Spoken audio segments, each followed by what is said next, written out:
Please wait. Please wait. What? She's saying, please wait. Please wait. And it's going. It's already going because it's on Facebook and I'm a little okay, I'm fine. Hey guys, you're here. I'm doing it live. I'm doing it live. I'm live with you. Live and alive. Five alive. Not a thing. Anyway. So yeah, just had the most incredible, wild, crazy, wonderful, peaceful, joyful, freeing, loving, beautiful experience with the delightful Elias Patras and our incredible, I mean, I can't even tell you how incredible and beautiful and wonderful everybody was who came to our event, which was Express Yourself Through Writing. And we did that in Mechanicsville, Iowa, which was just so like breathtaking. I could not believe it. I was like, no, no. Is this what Iowa is? Just really beautiful and a beautiful space at Tiramuse Sanctuary. So, and it really was a sanctuary, a healing space. Incredible, moving experience for me too. I, I mean, I really let everything kind of penetrate, my defenses, my fears, my doubts. Even about, I used to do a lot of different types of retreats a long time ago when I had my hypnotherapy clinic. And I forgot how beautiful that whole experience can be.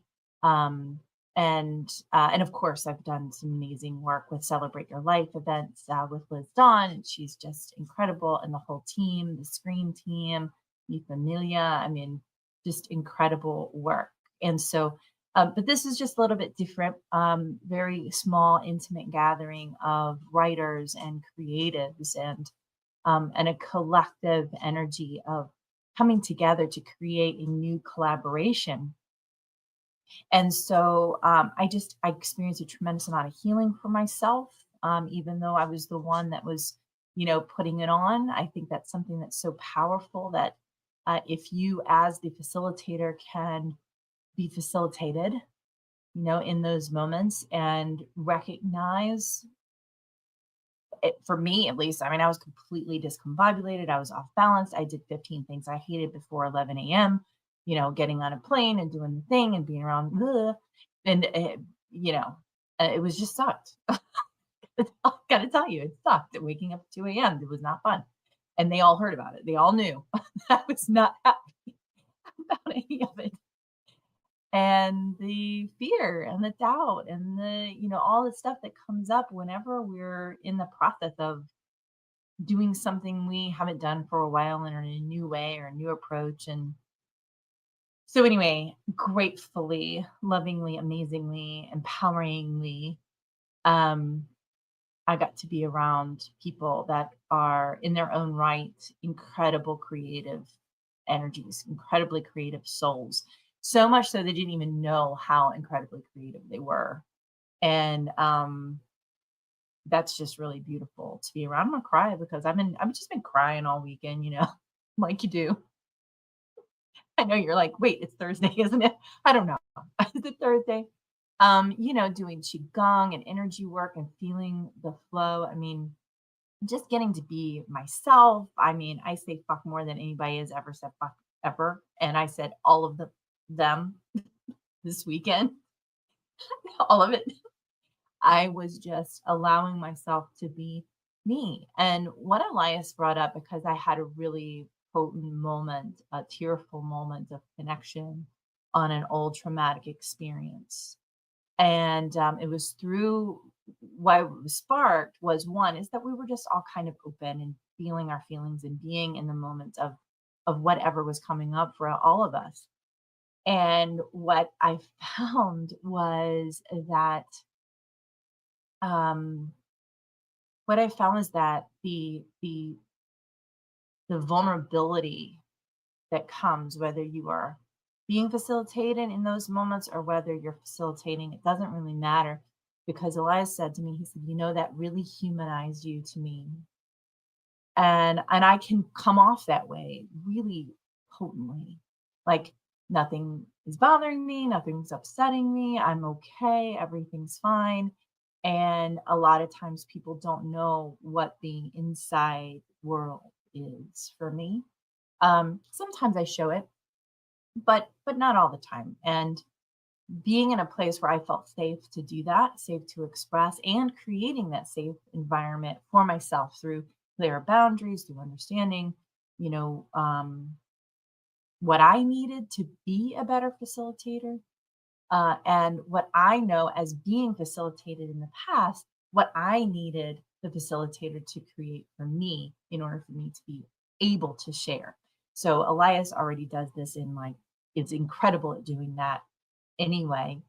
And one of the first things that he did was so valuable for me was that he did not, and this has happened many times before, and I'm so grateful that people understand these things, but food is a really hard thing for me traveling. I have a hard time eating what my body can resonate with, but I can also have a hard time with um being vocal about that, and instead I'll just kind of either not eat anything or eat very little or eat all of the wrong things, because I'm hungry. When we're in a retreat process, we're starving because our brain is opening up to different areas and functionality that we don't normally experience. So, but I wanted to answer a few questions about retreats in general, specifically writing retreats, creativity retreats, because that's what we're going to be focused on for the towards the end of this year and going into next year. So my idea for this year is I'm going to do, I think, two virtual retreats where we are going to connect a collaboration book to them. Those two retreats, or three, I haven't decided if I have enough energy for three or not. But those retreats, we're going to come together and we're going to create a collaboration book together, and then I'll open it up to the public. But we're going to facilitate an opening of collective voices, and this was so powerful this past weekend because we created a collaboration project together. So 11 voices came together to determine what that was going to be. And so I'm very excited to announce that. I'll announce that probably pretty soon. I'm going to put it out to my folks, my authors first, and then the ones that continually come to us and they are ready to write and they want to write and they want to contribute. I want to offer that honoring piece because it feels so important to me that those people who have jumped on board with almost every book or who have honored their voice or who stepped into this process maybe very recently but are wanting to get out there more and more. I want that. I want that for I want you guys to feel that first, and just because you already are saying yes to yourself, and then we'll open it up to everyone else, but that's coming. But these virtual retreats, I'm thinking I'm going to either do two, like a 2-day thing or a 3-day thing, like a Friday night, Saturday, Sunday type of thing. And it's really important because I want to talk about this particular subject is that you don't have to go anywhere necessarily to experience the power of the approach that I'll present to you, where you really get deep with those soulful moments of writing and creating and allowing that flow to move through you. We have that, you know, in person at a much, much deeper, more profound level. And that'll be a retreat we'll do in Ashland probably before the end of the year or maybe at the end of the summer, going in the fall, probably Octoberish. So been thinking about that. I really felt empowered this weekend to contribute in this way, and I can only from my heart truly say that that would not have, I don't think, come about as fully and completely as it did without the people that came this weekend. And so I just want to thank them from the bottom of my heart, our our authors from this weekend.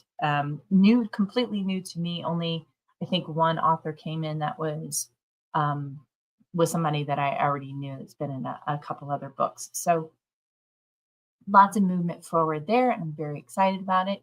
But I wanted to answer just a couple questions about like the writing retreat approach.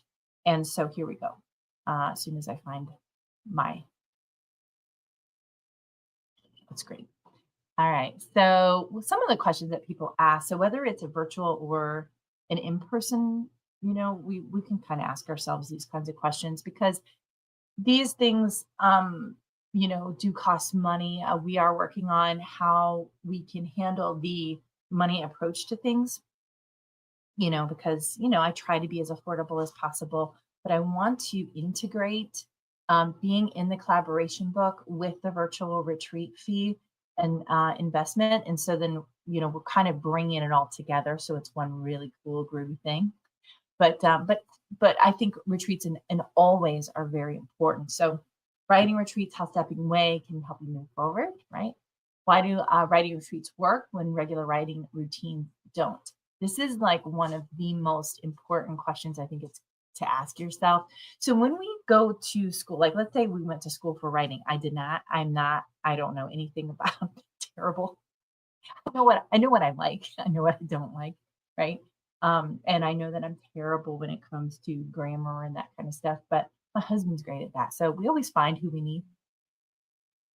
So it really causes you to step out of your typical dynamic.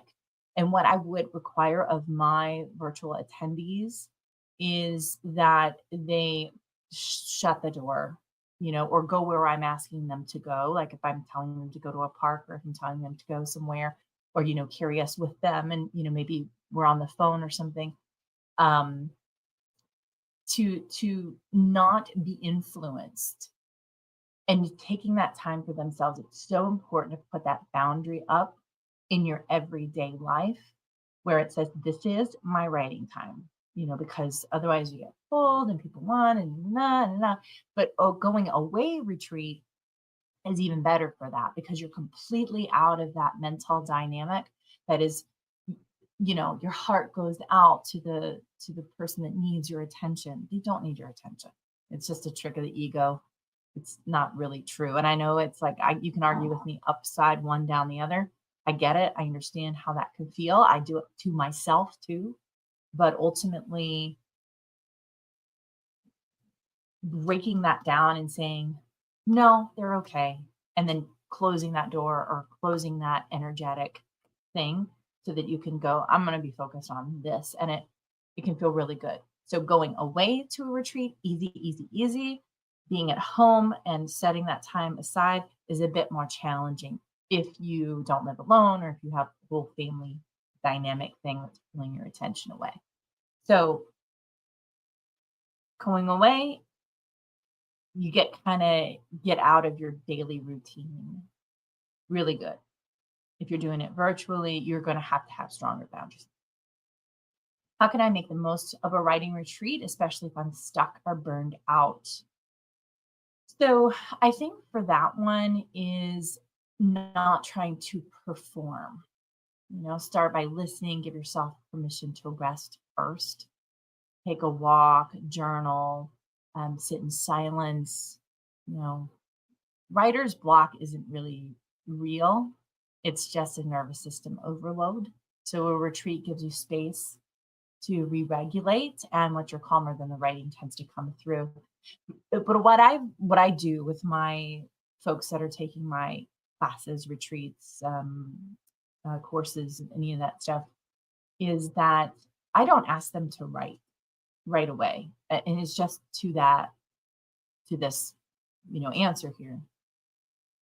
because there's so much that's going on simultaneously. So let's say you do go to a retreat, and if you're like me, it's like that first day, it's like, I got to re-regulate my nervous system because I was just on a plane, a car, in a boat, and it doesn't feel good. So I can't just say, okay, now I'm going to be super creative, but I haven't gotten any sleep. I haven't eaten properly. I haven't exercised. My body is stiff from sitting down, that kind of stuff.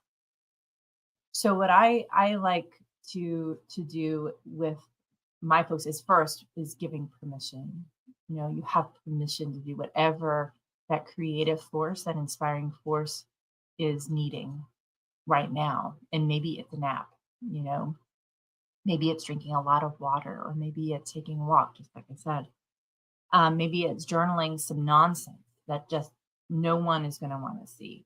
A lot of times I have people talk it out, talk out their stories. Don't write them down, just talk them out or jot down some notes. And we do some exercises that help with having things that you can use later. That if you need to call on a story or an idea, that you'll have them available. So there's never writer's block. It's just a trick of the ego. That whole thing is, oh, I just can't write. Yes, you can. It's just that you may not have any sparks to get to the thing that you're wanting to write about, or you want to instead write about something completely different. And that helps move the momentum forward. So if you've been doing nothing but writing, it's time to maybe sit back and start to edit. uh, you know, start to edit a little bit, or start to pull out the really big ideas. We're like, ooh, I really want to make sure this is in my chapter or my book, or, that kind of thing. Do I need to go somewhere fancy or far away to have a real retreat? And no, you don't. That's why I want to offer the virtual ones as well as the in person ones, because that gives you an option. And I'm telling you, I have done some of the most amazing online retreats with people. Usually small group. I probably won't have many in the or won't offer like really large group tickets or anything like that, because I'm a small group girl. I'm just always have been. I like it. I like it. It's easier for me to manage. I feel like the information doesn't get diluted. I feel like, there's a real camaraderie that happens, a real understanding of the techniques. You can go a bit deeper. So I might cap, um, some of my events. I think I'm capping my Ashland event, which is going to be all about writing with the archetypes. I think I'm capping that one at 12 people, because we're going to be going all over Ashland. We're going to just be, like going to like Lithia Park, and we're going to go into the different hotels and the library. There's just a really super great, cool library. Having teaching space, but also having open space to kind of just roam and, shop and, do all kinds of fun stuff that kind of integrates it, not just as and food. Oh my God, and wine. Oh my God. If you want to drink wine, if you don't, you don't. I've been kind of staying away from things like that, but sometimes people like that. So, and I know I do. I do. Um, if it's right. I haven't decided on those kinds of rules yet, because I want you to feel healthy and strong and balanced and hydrated. Really important. Um, but definitely food. The food in Ashland is unprecedentedly good. And this is Oregon, by the way. Um, so anyway, where am I at? So a real retreat can be you doing writing rituals at home for yourself. It doesn't have to be even facilitated by anyone. And in fact, I would recommend that. Maybe I'll write a book on writing rituals for home, the whatever. So I think that would be really fun to do too. So think of some things that you can do. But the first thing is you set clear boundaries, turn off your phone, let people know you're not available, design a schedule, and then prioritize your space to create. So if you need to like clean off a desk, find a corner, get cross-legged, get on a little meditation mat, do something like that where you just find that special sacred space for yourself. I think you're going to really enjoy the process of creating. There is a difference between journaling and writing for expression because journaling is kind of whatever, comes into your mind. You may have prompts, you may not. Um, you may want to, journaling can be sometimes writing letters to yourself or to others, and it's not meant for the world. This is when you get petty and angry and tearful and sad and frustrated, and this is where you find the edges of your voice. That's where journaling comes in. It's where you find the edges of your voice. I like that. I don't know where that came from, but just did just now. And then when you write and you cultivate that information, whether it's fiction or nonfiction, you're cultivating it. You're stirring up the soil. You're breaking up the soil at first with the journaling, and then you cultivate it and you plant the seeds of what it is you actually want to put in a book or in um, something. And by the way, if you're commenting on here, I can't see anything, but I love you and I appreciate you. Keep commenting. All right. We'll be done here. I just got two more questions I'd like to cover. What kinds of breakthroughs have you seen happen during writing retreat? I mean, just stop. Um, I I mean, I can speak for myself, of accessing the parts of our consciousness and our brain and our story is so incredibly powerful and moving. It's transformative. It breaks us open and then says, now what do you want to say about that? And it's just incredible. And so I'm not going to go too deep into that right now because it's such a personally deep experience that everybody has a different flow with. Like, for example, as a facilitator, I can see somebody that doesn't seem to be doing much on the outside, but they're duck on a pond and there's a lot going on inside. Whereas I can also see another person who seems to be, you know, really exposing the frayed wires inside and speaking to them, and speaking about how they're feeling and what's going on in them and the things that they want to express but they're afraid of or they're excited about, um, and then everywhere in between. And so I've seen, and then most of the time it's like afterwards or when we're close to being complete, a lot of times people will come to me and say, what do you think about this, privately? And that happens a lot. So, you hear my dog back here. Um, privately, because it can just be a little bit too much, and they just want to make sure that they're on the right track. And so that happens a lot too. So the main thing is that what I have found is that people are changed. Maybe it's a big way, and they're expressive of that big way. Maybe it's a big way, and they're not expressive of that big way. And maybe it's clear there has been some change, like a physical change. I watch people's faces change, eyes change, their skin tone change. I see their posture change. I see their ability to connect with ideas that they didn't know to connect with before. I see that clarity and how they're speaking and their storytelling improve. That's just the wildest thing too. Not only are you transforming mentally and emotionally the belief in who you are, and now you're stepping into this role as a writer, but also the writing ability is better.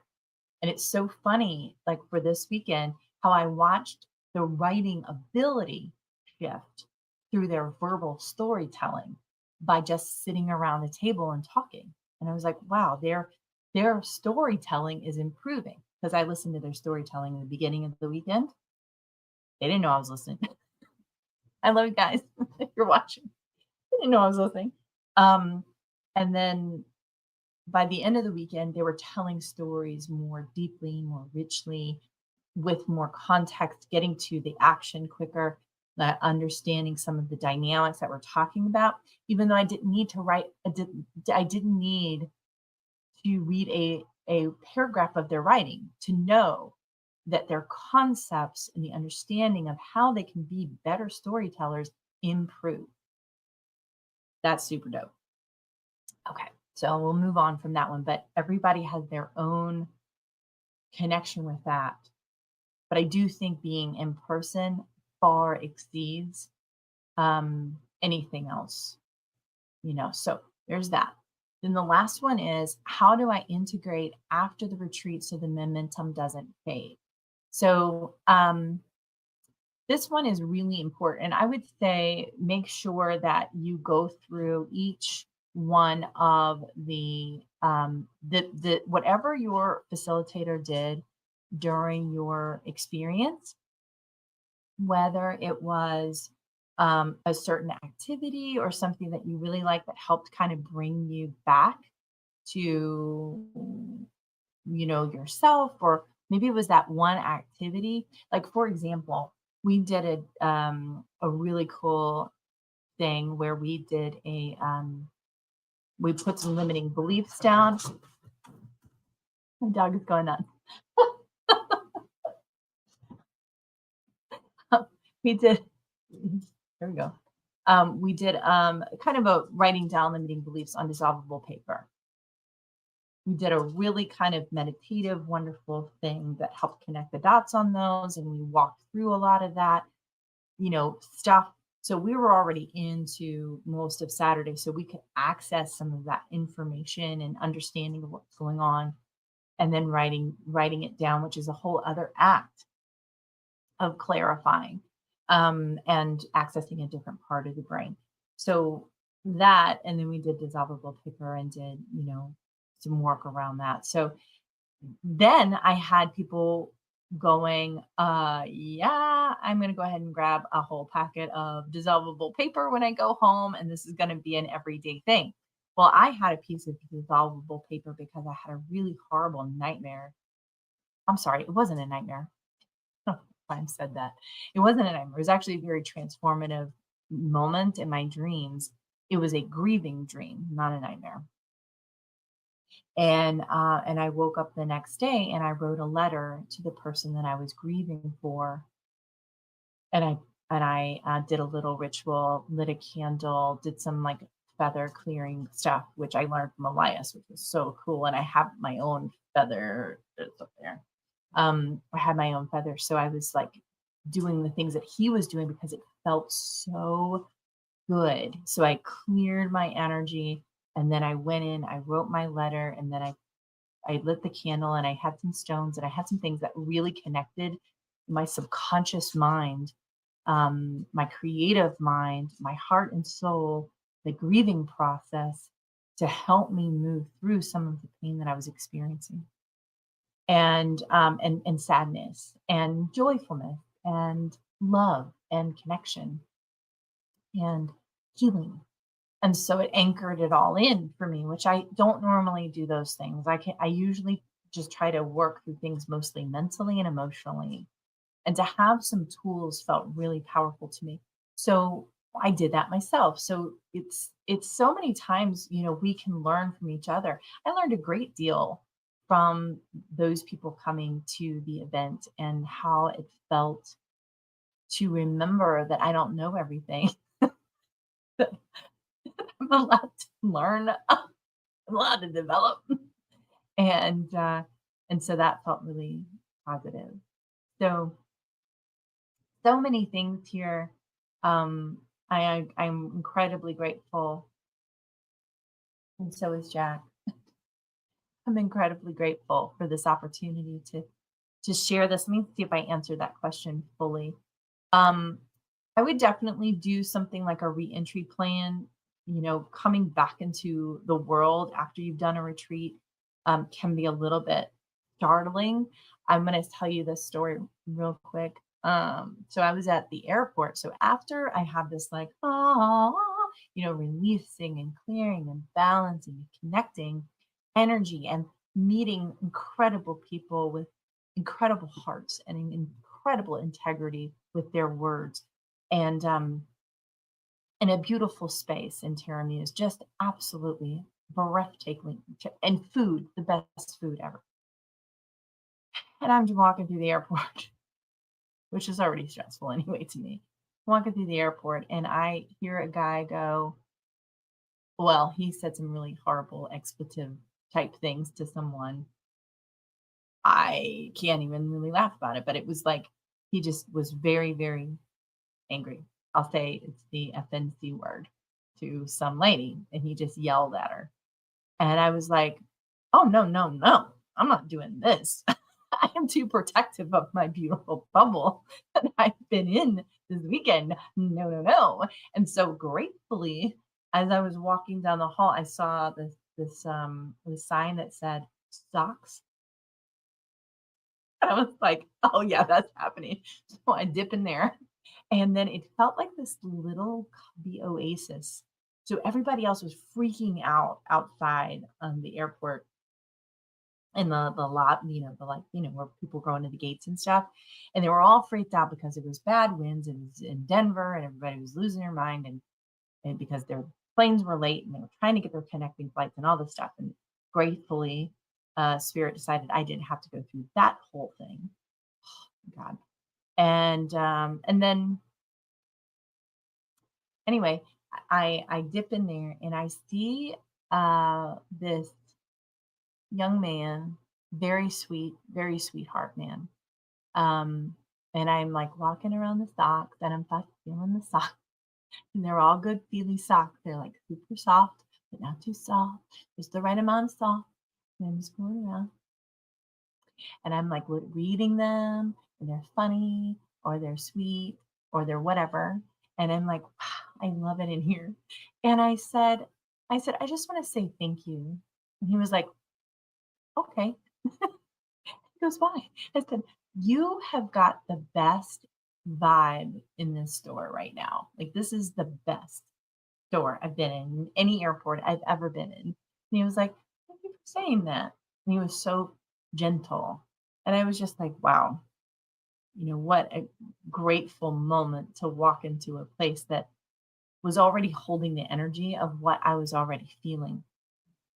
And we talk about how that all works together, right? I mean, like to like, and I could still see, if I turned and looked, I could see these people like running past and all this stuff. And so if I cherish that feeling of peace and I protect it, right, by upholding my boundaries and saying, "Oh, I don't, I'm gonna go, I'm going over here," then we can feel through that on a daily basis, right? We can feel when this way feels and this feels, without spiritually bypassing. Not going to get in all that, but we can tell when we're in the wrong place and we're in the right place. And if we move more that way, even after something like a writing retreat or a soulful retreat or something like that, we can continue to let that feeling last. And people say a lot, well, you get home and it's like, okay, we got to make the donuts. It's all over again. And da, da, da, da. But if you've learned something, then you can keep that momentum going. But I will say that you have to do that with consistency. You know, if you did a qigong practice or a moving meditation or a yoga practice while you're on retreat, continue doing that, even if it's just 5 minutes a day, and you'll keep slowly, gradually moving up your emotional, energetic scale. It's just the way that it is. So I felt the draw to come on and do this, and I'm so grateful that if you did listen, that you give me a little like or something. That would be nice. Or you could give me a little share, give me a little sugar, give me a little love moment. Or if you learned something from this, great. If you just agree with something, great. If you don't agree with any of it, I don't know. I don't want you to say anything. I'll be honest. Don't say nothing. I don't care. I would love for you if you do have something to add. I would love to hear what you'd like to add. But okay, I've got stuff to do. So I thank you so much. And I'll be seeing you again soon. Oh, I'm gonna check the just the Facebook world just to see if anybody said anything to me. So I know I don't know, see if there's any comments or anything. Great. No. So we should be all right, guys. I'll talk to you later.